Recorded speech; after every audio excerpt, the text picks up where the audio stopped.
Welcome to Conversations Live. For more than a decade, we've brought you the best in books, entertainment, and current events. When the movers and shakers of the world have something to say to you, they say it to us first. And now, celebrating 15 years of broadcasting, here's your host, Cyrus Webb.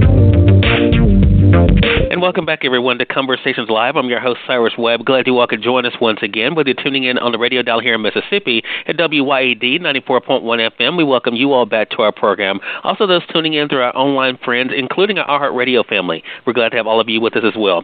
I'm excited to welcome back to our program today James Gordon. You know him, of course, as GPA, the greatest poet alive, but he's also been able to make great strides as an actor as well. We'll talk to James not only about the journey of doing what he loves when it comes to being able to pursue his love of words, but also what it's been like for him to follow other pursuits as well, and to be able to share that with all of us thanks to social media. If you're just now hearing about James, we'll tell you at the end of our segment how you can stay connected with him. But James, hello to you and welcome back to the program, man. Good morning, Cyrus. How are you today? Thank you for having me. Hey, man, glad to do it. Doing really good. Excited about this conversation. You have a whole lot that's going on, and we're going to get into that. But one of the big things that you are celebrating, of course, is your latest release called Return of the Orgasms, Repression's Gone. And we're going to definitely talk about that, as well as what it's been like for you to actually do other things as well. James, what has it been like for you, man, to not only to have the success you've had with writing and with books and poetry, but now to be able to add another slash to your name as an actor? Wow, it's something. First of all, I believe everything comes from God, all the pathways, all the opportunities, and being able to see the direction to go into. But it's overwhelming to I never thought I was going to be an actor. I mean, if you told me that 5 years ago, I'd be like, get out of here. And now to do it, oh my God, it's awesome. It feels really awesome. That's the best way I can describe it. I mean, because, CW, one of the things I always love about interviewing with you is you ask great questions, and, I never really sat and thought. I just do. Like yourself, like you do several things. You just do. You see something, you feel it, you go, and you give it your all, and you want it to turn out the best way it can. So I'm just doing, man. I'm in it. I'm in the moment. Right. Well, that brings up an interesting point, and I'm glad you said it the way you said it, James, because I think for creators just have to create. I mean, do you think that's it for you? Right. If it was not books for you, if it was not poetry, that you would find some way to be able to use an outlet to be able to give you that release? I definitely agree with that. I definitely, when I taught, for all the years I taught, I considered myself very creative in the classroom. That led to, wanting to expose the world to my poetry and then put them in books and storytelling and acting. So I definitely think there would have been some facet that I would have had to apply to if it wasn't poetry. If it wasn't something, there would be something, if that makes sense. Right. There'd be some organism that I'd contribute to. For sure. For sure. And I think there's so many people who can relate to that in one aspect, James, is that they know that they want to do something. But a lot of them, unfortunately, are not doing. And I think one of the things that you talk about without really talking about in your work, especially using social media, is that why so many people are saying what they're going to do. You're actually out there showing us you doing it. Where do you think that drive to actually do comes from? Because, we all have heard the saying that talk is cheap, but you definitely have been the person that we've seen to be a person of action. Where do you think that action comes from? One of the things I always say is you have to have positive influences. So I was one of those people, too, who sat on the bench or sat on the sidelines and watched. Like, it'd be nice to do it. I wish I could. And so I started watching people do. You take somebody like Steve Harvey, you take certain athletes, and you say, oh, wow, they do. And so I said, it's better to do. You have to fall on my face, or it doesn't turn out the right way exactly the first time. I'm doing. I can always make adjustments. And now that I'm in a rhythm, which I feel I am now, you have to, because you're here for a purpose. And I don't believe, honestly, the purpose is to just watch.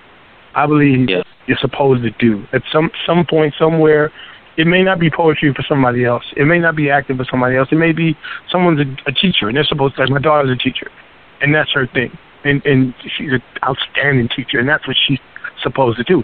And she does that. Everybody's supposed to do something, and we just have to have the wherewithal to say, hey, do it. Because, you're sitting around and time is steady passing. Days are steady, moments are going, forget days, moments are steady going by. And if you're not creating, if you're not moving, if you're not engaging, if you're not immersing, what are you doing? Yeah. So I never want to be, that's why I guess I don't sleep that long, because I never want to not be doing something. Right. And you have also been very generous with the platform, because not only are you, of course, building your own brand, James, but you have welcomed other people who are doing to share that spotlight. You've done it in your books that you've been able to do.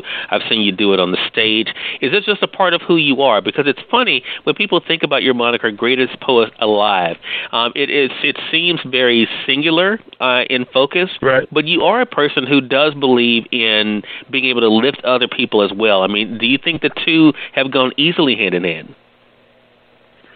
One great question. I kind of think this is where you and I are similar. Maybe not so much the first part of your question, but in the second part, in the way you've helped me a lot, and others as well, giving them a platform, giving them opportunities to be exposed to bigger opportunities in advertising and such where they might not have been exposed to. I think once you get somewhere, you make any sort of movement. In order to keep that movement going, you have to facilitate movement with others, for others. Yeah. You have to. Those who are willing. Now, some people, they just aren't willing to work. They want everything handed to them, and that's fine. Right. That's for something else. But there are people who are willing, and you have to say, hey, listen, try this way. Well, come here, I'm doing this. Or you should meet this person. You have to. It's the reciprocity facilitates the progress. You have to give back. You have to do. You have to pay it forward. So I believe that's important in all facets of everything. Whether it's entertainment, whether it's just your everyday life, you have to pay it forward. You have to do for others. You have to be charitable. For sure, I agree with that, and I could not have said it better, James. I think it is a part of the process for sure. If you want to continue to grow, you have to be willing to be able to sow into other people, and I think that's the thing as well. So you and I in our very first conversation, and I know this because I went back and listened. We talked about your being the greatest poet alive and the importance of believing in oneself. But right. I think it's interesting though because positive affirmation is, I firmly believe in that. I share it every day online myself. I think it's really important to believe in your greatness. So I want to ask you this question because I didn't ask it this way before. We've all heard about faking it until you make it. Have you always believed that you were the greatest, or did you do like Muhammad Ali and say it so that you would embrace it? I think another great question. I think a combination of both is applicable. I believe because I knew I was the only one that would, stepping out on that ledge like that, and I wanted to be loud because I knew, one, that was a great motivational tool for myself, and also was a great promotional tool. Because when you speak kind of loud like that, people have no choice but to watch and listen. And a lot of people are listening to see if you can make an idiot of yourself or not. For whatever reason they're tuning in, as long as they're tuning in. But every day I wake up and I go to bed with the same thought. I'm the best at what I do. Whatever it is I'm doing, I'm the best at it. And I tell myself this all the time. And what's different from coming out when I first started was that it was to propel myself, to get myself in the spotlight, to get myself to earn in certain spots or what have you. But over the progression, it's become now, hey, listen, look at me and forget the talk. If you don't like the talk, fine. If you don't like the antics, fine. But look at the consistency. And then look at what I'm doing. If I'm talking big, I have no choice. But to back it up with big action. So look at me and say, hey, this guy goes out and he says he's going to do this, and he goes and he does it. I can do that. I didn't study acting, and real quick, I didn't study acting in school. I was a teacher. I went to school for English education, language arts, social studies. I taught that. I haven't been coached like that extensively actor, but I am an actor. I'm a working actor. And it's just a matter of, hey, I'm going to do this. Let me do this. Go do this. Boom.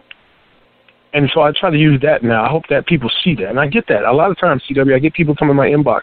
They tell me, hey, man, keep doing your live videos. Keep sharing. You're very inspirational. And I'm transparent. I like to believe I'm transparent as well. Mm-hmm. With the successes also come the not so successes. The things where you think you finish first, but you finish second or third in the recording someone's judgment. You tell that. You say, hey, I went out there, I did my best. The numbers didn't add up my way tonight, but that's all right. We did what we were supposed to do. Boom. And there's nothing bad about that because that's real. Right. That's real. I mean, that's real. And people can say, hey, you know what? I've done that best, and then hey, you did your best. What's more than that? There's nothing more than that. So. Yeah. Yeah. I think that's great, man, and I think that's a great way for all of us to be able to look at life. And I think, too, to kind of erase what people will tell you is a failure and realize how it can be a lesson and something that can be a stepping stone for us as we're moving forward to that next thing for sure. We're going to come back to the acting for sure, James. I want to say for those who are just tuning in, either on the radio side or online, you're listening to Conversations Live. We're excited to welcome James Gordon back to our program today. He's the greatest poet alive. GPA is how you've gotten to know him. Also, as an actor, we were just talking about that, but it all does come back to social media and your work with words, because that's how so many people have gotten to know you, James. You actually talk about in the new book, Return of the Orgasm, what you were expecting to do with Revenge of the Orgasm, the first book in the series, so to speak, and how you were able to expand on that in this book. What was it like for you to kind of look at where you were with Revenge and then think about the Return of the Orgasm? I never thought there was going to be another. I never thought there was another book. Okay. I never really thought it. I sat one day and I said, I said, I think I was watching Star Wars. My dad was a huge Star Wars guy, and I would think of the Return of the Jedi. And I said, I was sitting here and I was just writing poems. I said, wait a minute, we had Revenge, like Revenge of the Sith. So we should have Return of the Orgasm. I said, my goodness, we should have that. And what's the premise? And the premise is simply, it comes back. The revenge is sort of haunting. Return comes back. And as I explained in the previous book, it isn't just sexual. It's everything. It's intimate. It's beautiful. It's love. And of course it is sexual, but it's not all that. And so we have to make a progression. You can't do the same thing. You had this in this book, and it did well, really well. We've got to do something else. We've got to go somewhere else. The cover has to be better and different and colorful. The words have to be scripted better. There has to be more narrative to it. It has to heighten. It has to do a lot more things. So I carefully took an entire month and scripted out the outline of where I wanted to go, the type of poems I wanted in there, the tone, push the boundaries. Let's push the boundaries a little bit more than we did before. Before, it was really gentleman's language, and we still had that, but we went a little farther. We went over the line in a couple of instances, and that was necessary because, it just was. And it felt really good to do. And then the final book in the series is coming out next, Intimate Inferno, Return of the Orgasm, Intimate Inferno. That should be out in May. So then it's done. Then we'll close that up. But it's a progression, and I believe CW, thank you for asking that question, but this answers it better. Very rarely do you see a series of books that are poetry. You have series of books that are fiction and what have you, but very rarely, if at all, have you seen a book series that was all poetry and they went in some sort of succession. You really haven't seen that, and I wanted to be the guy that did that. I did it with Angelica's Box 1 and 2, and I'm doing it now with this series. So, gotcha. I like trailblazing. I do. Right. And I think that's the thing. And again, to show the progression, but also show the talent. And you also talk about in Return of the Orgasm before the book begins. I mean, it's very obvious, and anyone who follows you on social media, you're in love with love. You're in love with passion. Yes. And you also have a way of being able to say things in a way that are clever and to get people to thinking. It's not as Thank you. In your face, as some people do, no pun intended there. But I mean, you're able to do that in Return of the Orgasm as well as social media. How important has that been for you to challenge yourself that way, to not just say what people are expected to say, but find a different way to express yourself? Oh, that's so fun. When I first started, I remember telling you this before in one of our earlier interviews. When I first started doing poetry and reciting it out loud, I stunk. Oh my God! I got the videos up still, and I was horrible because I mimicked a lot of what I heard. I used a lot of expletives in my poetry, which I don't do now. It's bad. It was just really bad. And so I had to reinvent and say, wait a minute, this is not how we write. We don't write like this. So why are we performing like this? So I like the fact that I can be colorful without being colorful. I like the fact that people know I paint pictures.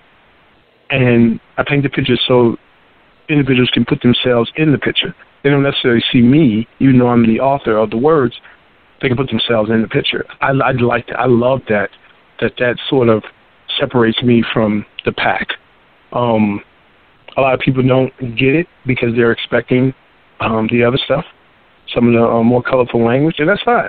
It may not be for everybody, but there are people who do get it, who do enjoy it, and I enjoy writing that, and I take pride in the fact that I don't have to write like that, because if I do, like there's a couple of poems in there where I did, one poem where I did, and someone like, oh my God, I read this and I couldn't believe it was you. That's exactly. And then I go back to doing what I normally do because it's not the norm for me. It's just hey, yeah, this particular poem needed that.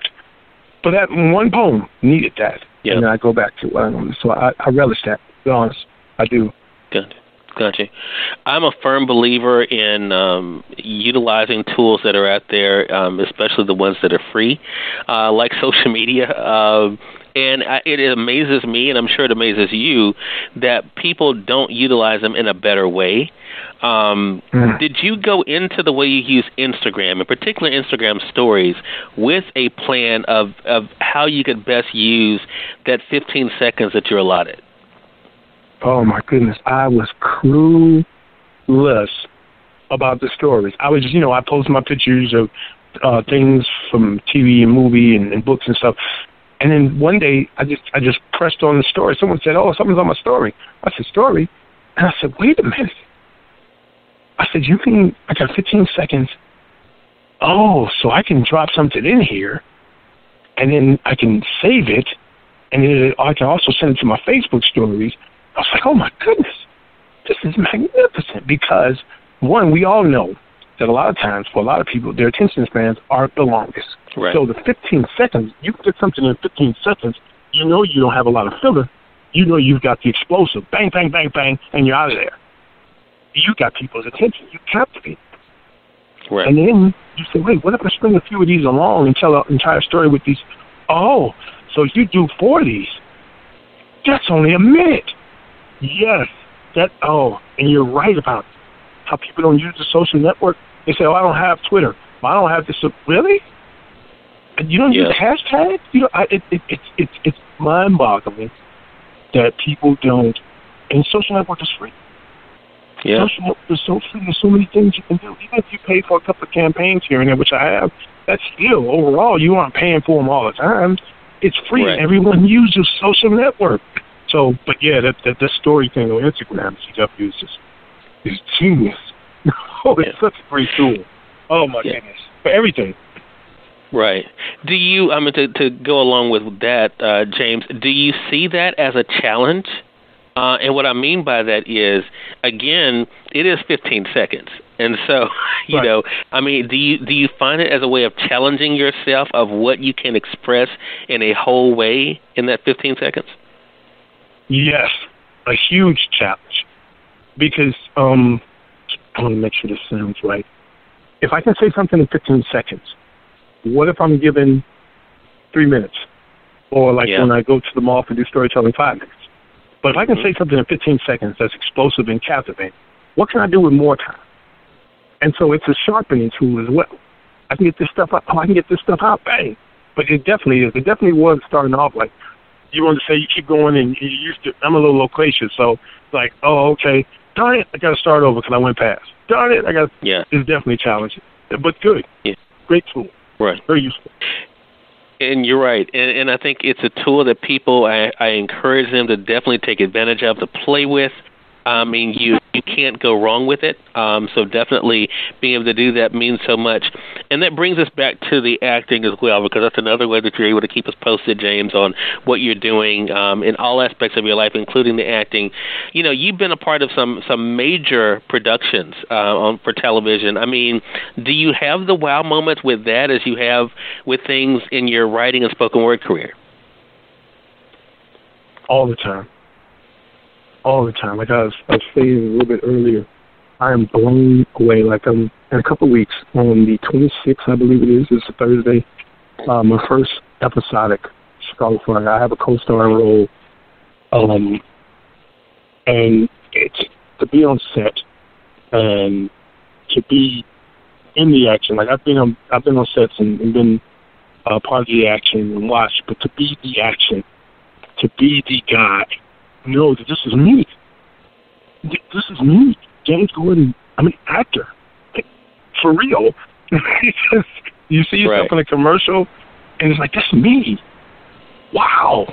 And I believe it because I'm a believer in higher power and a believer in myself. But it's unbelievable because it's me. And 3 or 4 years ago, I wasn't an actor. I never, set out to do that, but here I am. So, yeah, all the time. All of it. All of it. The entire journey. The auditions, the callbacks, submission, all of it. It's just, wow. Right. It is. Has this helped you, James, with facing fear?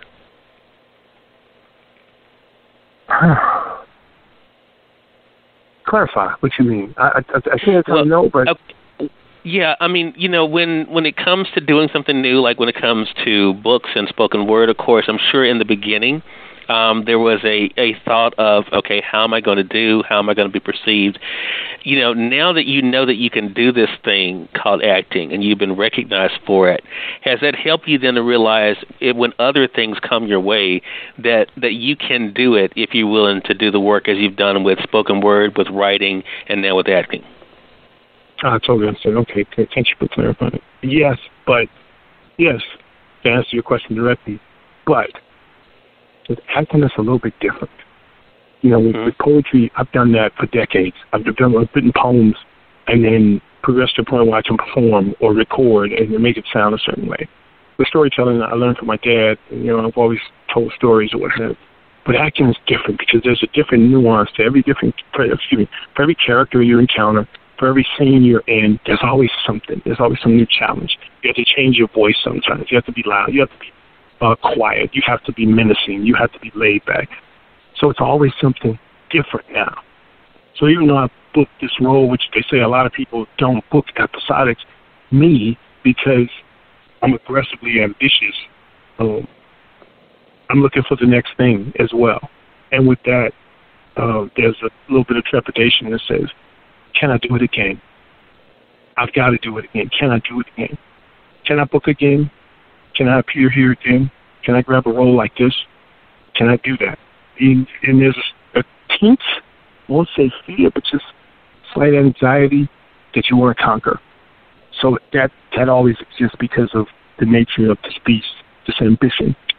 But otherwise, you can, and I'm confident, but in the back, you always want to know, can I do it again?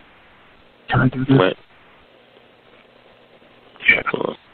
Well, I think, it goes to something that we talk about on the show all the time, the importance of facing it. You never know until you do it. And it kind of goes full circle with, James, with how we began this conversation, the importance of doing.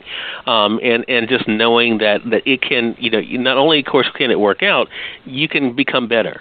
And who knows where one opportunity might lead, but you won't know until you begin.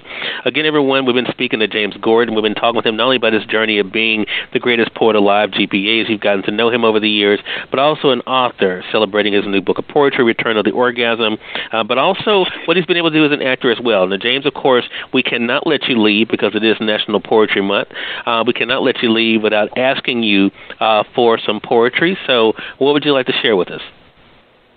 I have a poem, and I know we're on radio, and it's called Obsessed Again. I have a series of poems, and they're called the Obsession Poems. And each one, it speaks about obsession. And this is the last one in the series. It's called Obsessed Again. Having showered and cleansed my body thoroughly, the fragrance of you remains. Every vehicle that looks like yours, I pull up on the side to see if you are driving. I find myself in dangerous liaisons with daydreams of you. Each and every heartbeat speaks your name trance-like. Again, I am obsessed with you. Yours is the only social networks that I follow and subscribe to.